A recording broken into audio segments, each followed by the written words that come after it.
tout le monde, moi c'est Ilona, je suis une Française au Texas et si vous êtes ici c'est peut-être parce que vous vous demandez comment j'ai atterri au Texas. Vous me suivez déjà peut-être sur TikTok, j'ai fait un live hier soir et vous avez tout le temps les mêmes questions qui reviennent énormément. Je me suis dit qu'une vidéo YouTube ce serait le mieux.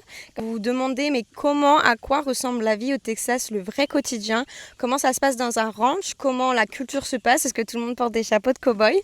Alors du coup, mon but sur cette chaîne, c'est vraiment de vous partager notre quotidien, des vlogs, mais vraiment des formats longs, parce que je poste énormément sur TikTok, mais je voudrais poster plus ici des formats très longs. Podcast, pourquoi pas. Il y a énormément de sujets à aborder, notamment le fait de quitter sa famille, le fait que je me suis retrouvée seule ici assez longtemps, parce que j'avais que mon mari quand je suis partie ici. Donc j'aimerais vraiment partager cette aventure, partager ma vie, mon quotidien. Alors n'hésitez pas à vous abonner, à liker, à commenter et installez-vous confortablement, je vais répondre à toutes vos questions.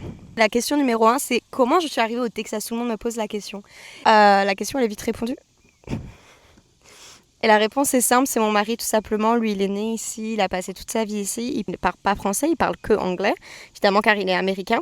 Et quand on s'est rencontrés sur les réseaux, moi j'étais chez mes parents, j'étais au SMIC, j'avais un CDD. Je vivais chez mes parents alors que lui, il avait déjà son appartement, il avait un super job, qu'il a toujours d'ailleurs.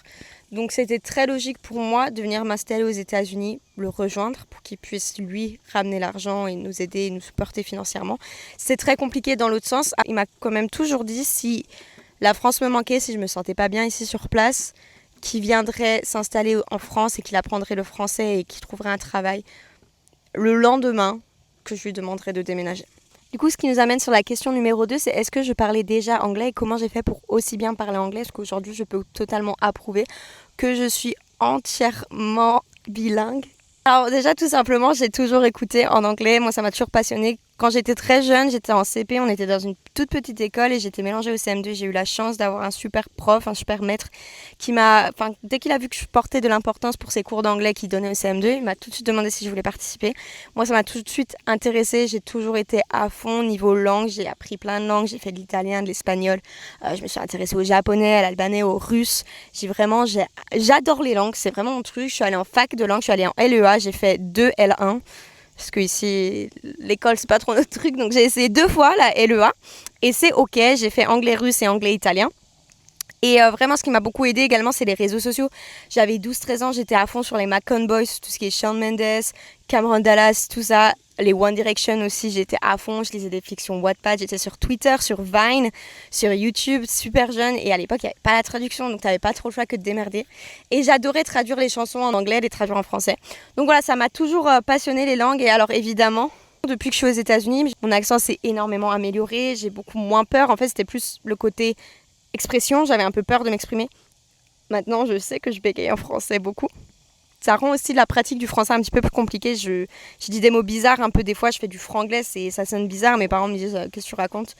Mais voilà, c'est pas facile d'avoir les deux langues parce que du coup, je pense en anglais, je rêve en anglais, mais je pense aussi en français. Enfin, ça dépend vraiment dans quel mood je suis. Et c'est pas facile tous les jours, mais c'est génial. Je suis super contente. J'ai hâte de pouvoir donner la chance à mes enfants d'être bilingues également. Et une question que vous vous demandez énormément, c'est comment j'ai rencontré mon mari d'amour que j'aime, qui m'a mis la bague au doigt en décembre. On s'est mariés en décembre 2025. Alors, c'est pas très romantique, on s'est rencontrés sur les réseaux. Ça se fait énormément aux États-Unis. La culture DJ, elle est différente de ouf. Genre, eux, ils ont le réseau social Hinge et ils sont hyper sérieux. Genre, s'ils sont sur les réseaux, les applis de rencontre, c'est pour rencontrer leur femme ou leur mari. C'est pas pour jouer, c'est pas pour les coups d'un soir. Et on s'est trouvés comme ça. Enfin, moi, c'était pas trop prévu que je sois sur l'application. C'est un peu parti d'un défi avec des copines. J'ai vu ses photos, on a tout de suite matché. On s'est tout de suite trop bien entendu. Pour moi, c'était un green flag au premier message. On s'est appelé au bout de quelques semaines. On s'est appelé en FaceTime. À partir de là, on faisait que de s'appeler. On était trop intéressés l'un à l'autre. Et voilà, moi j'étais toujours en France, donc j'avais beaucoup d'argent de côté et je me suis dit, tu sais quoi, je voulais attendre un peu pour voyager, mais screw it, on fonce dedans. Et je conseille pas à tout le monde ce que j'ai fait, hein, mais j'ai pris l'avion et je l'ai rejoint aux États-Unis. Et depuis, on voit un conte de fées, on s'est super bien trouvés, c'est magnifique l'histoire, c'est magnifique ce qui nous est arrivé, on s'entend vraiment bien, on communique super bien. Il apprend le français pour moi, on partage nos rêves, on partage nos projets, on a les mêmes goals dans la vie et c'est magnifique. Hi baby, wanna say something about your dad?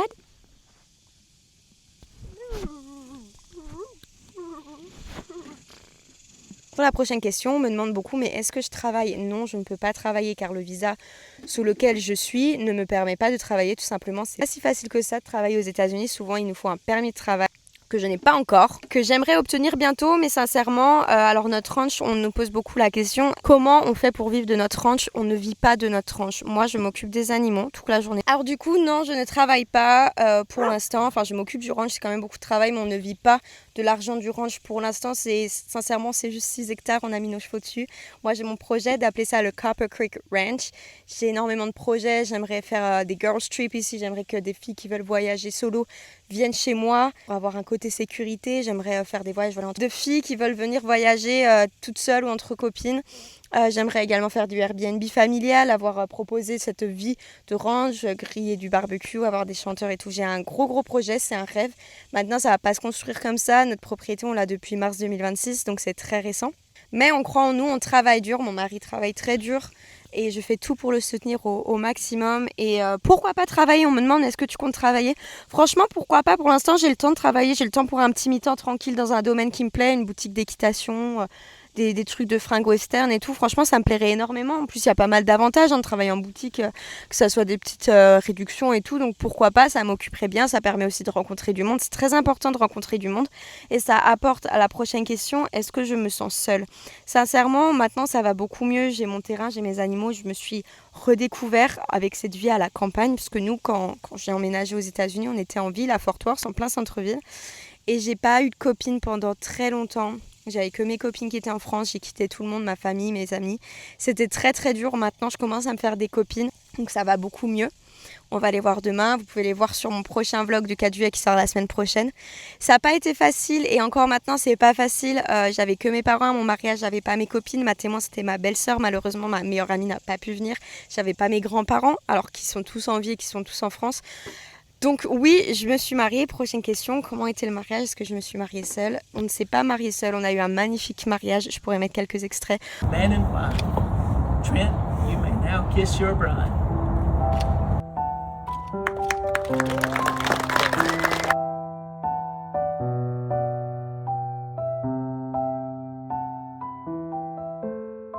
On a eu un magnifique mariage avec toute la famille de mon mari qui s'est déplacée, tous ses amis.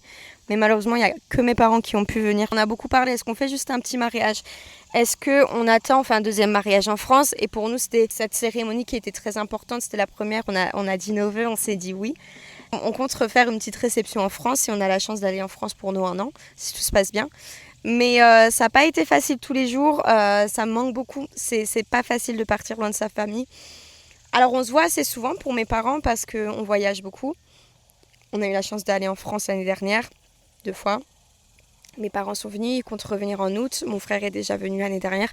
Donc on se voit à peu près 3 à 4 fois par an, ce qui reste assez normal. Enfin, il y a énormément de familles qui se voient que 3 à 4 fois par an. Donc c'est pas facile. Des fois, j'ai juste envie d'appeler ma meilleure amie, lui dire viens, on va boire un verre, j'ai des trucs à te raconter. Et voilà. On s'appelle tous les jours, tout le temps, on s'écrit tout le temps. C'est pas pareil. Ils n'ont pas été là pour ma crémaillère, ils vont pas être là cette année, ils sont là pour mon anniversaire. Ils n'étaient pas là pour mon anniversaire l'année dernière, ils n'étaient pas là pour nos fiançailles. Donc voilà, ils ratent un peu entre guillemets pas mal d'étapes dans la vie. Ça va être encore plus compliqué quand on va décider d'avoir des enfants. Mais ça en vaut la peine. La vie, c'est énormément de concessions. Aujourd'hui, on a un projet ici qui est magnifique. Je ne regretterai jamais d'avoir tout plaqué pour mon mari. Il en vaut, mais je pourrais encore faire 10 fois plus pour lui. Il vaut tellement tous les efforts d'être loin de sa famille. Il me donne tellement que... on construit notre petite vie, on va construire notre petite famille et il faut rester fort dans la vie dans tous les cas. Il y a toujours des hicks dans toutes les situations. And you can take that with you. Donc voilà, j'espère que j'ai répondu aux questions principales. Si vous avez des questions un petit peu plus détaillées, je suis souvent en live sur TikTok. N'hésitez pas aussi à me suivre sur Instagram, je poste des photos quotidiennement. Le Texas, c'est un état magnifique. On m'a beaucoup demandé aujourd'hui en live si je me sentais en sécurité ici. Je me suis jamais autant sentie en sécurité qu'au Texas. Les gens sont le cœur sur la main, sincèrement. J'ai eu des opportunités ici, mais un mec que j'ai rencontré à l'église, il me dit ah mais tu fais du cheval? J'ai dit oui. Il m'a dit bah viens entraîner mon cheval, et j'ai entraîné son cheval tout l'été l'année dernière. C'était génial. Il m'a fait confiance les yeux fermés. Sincèrement, vous aurez des opportunités. Si un jour vous souhaitez partir aux États-Unis, vous aurez des opportunités ici que vous ne pourrez pas trouver ailleurs. Ton travail, il paye. Et si tu veux travailler dur, tu auras du succès. Aujourd'hui, j'ai la chance que mon mari a travaillé dur toute sa vie et s'est préparé pour notre vie future parce que lui, c'était son but. Il a économisé toute sa vie pour acheter une maison quand il sera marié, pour subvenir aux besoins de ses enfants plus tard. Il a mis en place tout ça avant de trouver sa femme, moi. Et ce qui nous a permis d'avoir un assez beau capital pour commencer notre vie. Alors voilà, on a mis de côté, on paye... Le ranch, ça coûte cher, hein, les animaux, tout ça. C'est pas donné, hein. C'est pas donné, on travaille dur, on paye tous les mois notre crédit. Hein. C'est comme en France, ça marche sur un même système de prêt. On se fait plus plaisir. On ne pense plus à nous, on fait plus de shopping pour nous-mêmes. Ça, c'est un jean que j'ai acheté en brocante en France il y a 4 ans. J'ai craqué mes bottes, je les garde jusqu'à ce qu'elles soient mortes. C'est tout pour nos animaux, que ce soit les croquettes pour les chiens, les chats, les grains pour les chevaux, le maréchal. J'espère que le contenu qu'on va vous proposer va vous intéresser. J'ai fait des rencontres géniales jusqu'ici depuis que j'ai commencé ces réseaux sociaux. Je m'éclate vraiment, franchement, c'est super fun d'avoir tous ces gens qui sont passionnés par les États-Unis également. Et n'hésitez pas à vous abonner, à liker, à commenter si vous avez encore plus de questions. Venez me suivre sur les autres réseaux également. Et je vous fais tout plein de bisous. J'espère qu'on se revoit très bientôt pour une prochaine FAQ, un prochain podcast peut-être. Mais en tout cas, ce qui est sûr, c'est qu'on se retrouve pour des vlogs très bientôt. Alors je vous dis goodbye et passez une bonne soirée. Bisous!